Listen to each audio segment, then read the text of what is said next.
Hi guys! Magandang gabi! Welcome back po dito sa Gandara SRU channel for Showbiz Update. Andito na naman nga po akong muli nagbabalik.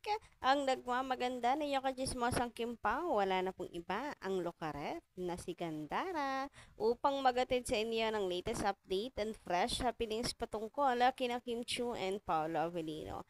And para nga po sa gabing ito, ayan, tatalakayin natin at pag-uusapan na syempre tungkol sa awards ng Kimpao sa pagbati ni Kim Chu kay Paolo Avellino and marami pang iba.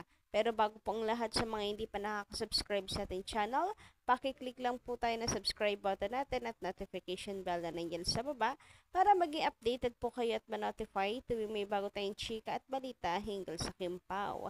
Basta mga balita na may kinalaman kina Kim Chu and Paolo Avellino, sagot na natin yan. And ngayon, simulan natin ang ating update about sa pagtatampo naman ng ilan kay Paolo Avellino dahil hindi daw po nitong nagawang batiin si Kim Chiu. Ayan, sa pagkapanalo nila. 'Di ba? Pero may post si Pao about sa linlang. And syempre, about sa pagkapanalo niya bilang Best Actor. So, na-flex po niya sa social media. Congratulations again, Kim and Paolo. Ang husay niyo, grabe back to back.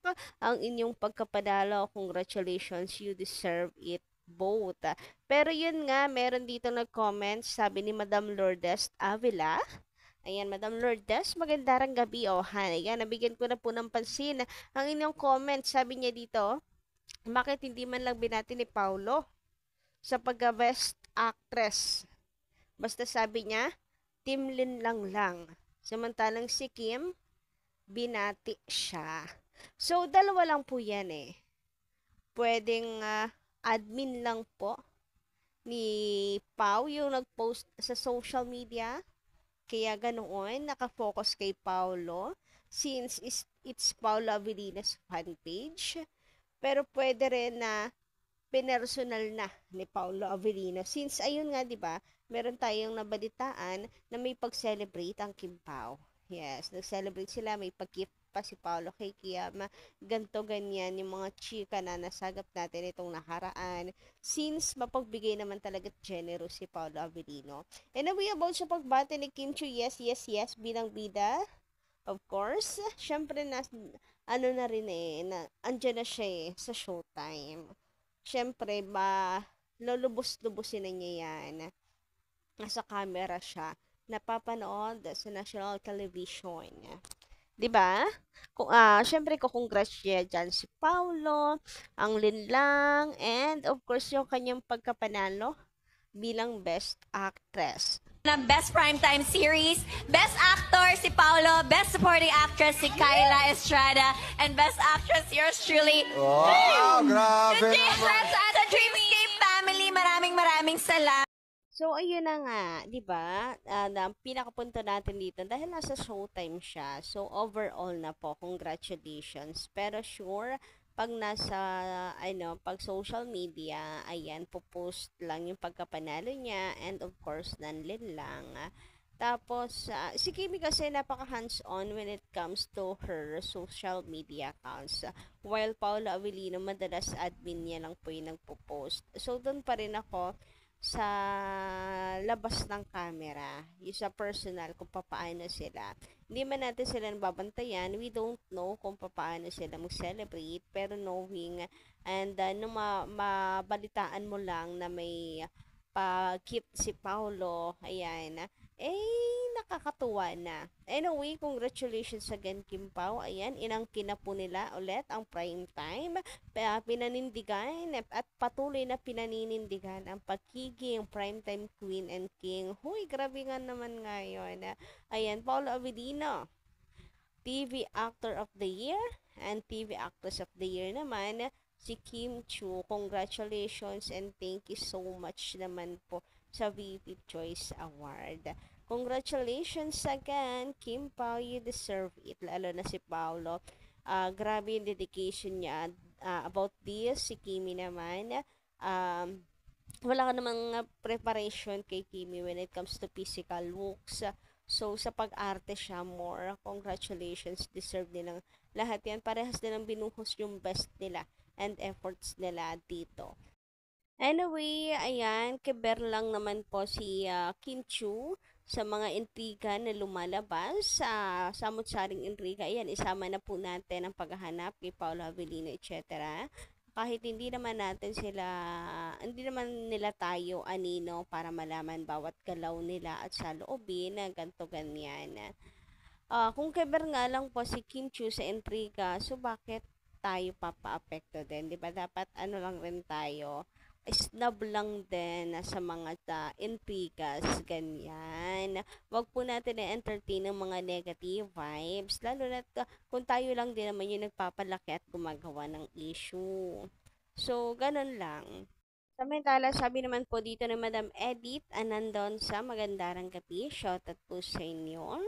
Masaya kami, Gandara. Huy, parang bumabata at excited din kami pag may ganap at good news ang Kimpawa. Sana naman natigilan na ng mga bashers ang Kimpaw. Nako, sorry. Sorry tayo dyan. Hindi titigil yan. Kahit pakiusapan niyo po ang mga yan. Hindi na nakakasawang panoorin sila. Yes po, hindi nakakasawang panoorin sila Kim and Paulo. Lonely kami kapag may sa Kimpaw. Kaya nga tapos kala mo naman kung yung manlait, hindi mo naman nalamin, mas kalait-lait naman sila. Ay, nako. Siyempre, sino bang maghahatid sundo kay Kim? Si Eddie, si Mr. Paul Avellino lang. Wala naman ang iba.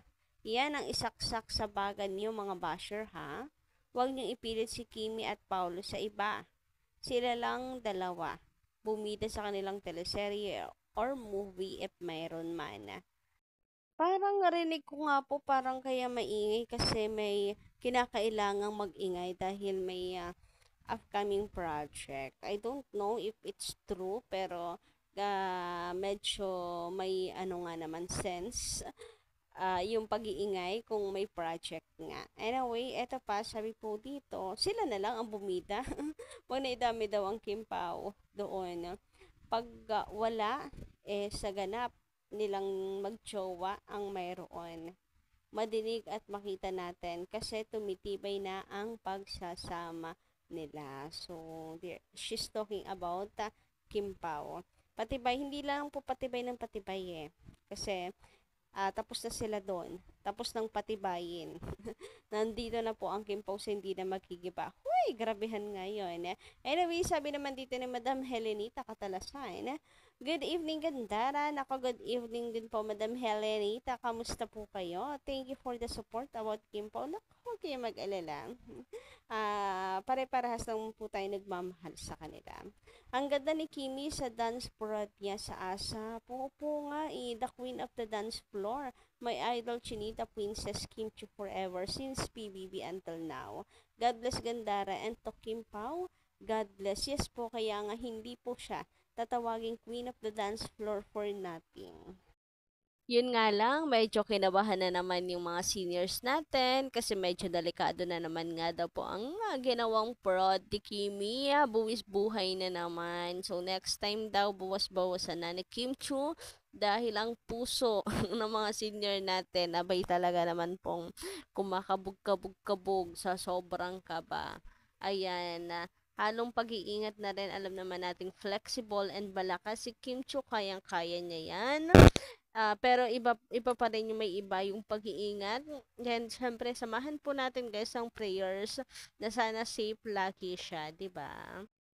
Madami pa pong mga blessings na nakaabang kay Kim Chu. Madami pang mga blessings ang darating sa buhay niya. Ayan, samantala, sabi naman po dito na isa pa nating commenter na si Madam Shalen Fenkian. Ayan, Madam Shalen, parang ngayon ko lang nabasa yung inyong pangalan dito. Welcome po dito sa aking channel and good evening. Sabi niya, hindi totoo na hiwalay sila Gerald at Julia. Napanood ko interview ni Gerald kay Tony. Kay Tony Talks, kanina umaga lang. Ang ibang Kimerald lang ang toxic sa hiwalayan ng Gerald. Gerald pala sila.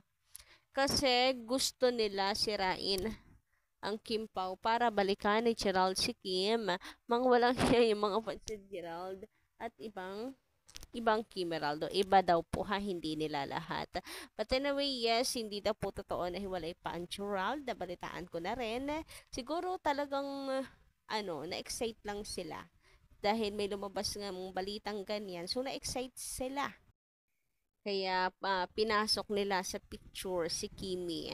And ayun, at gustong muling buuin ang Kimerald.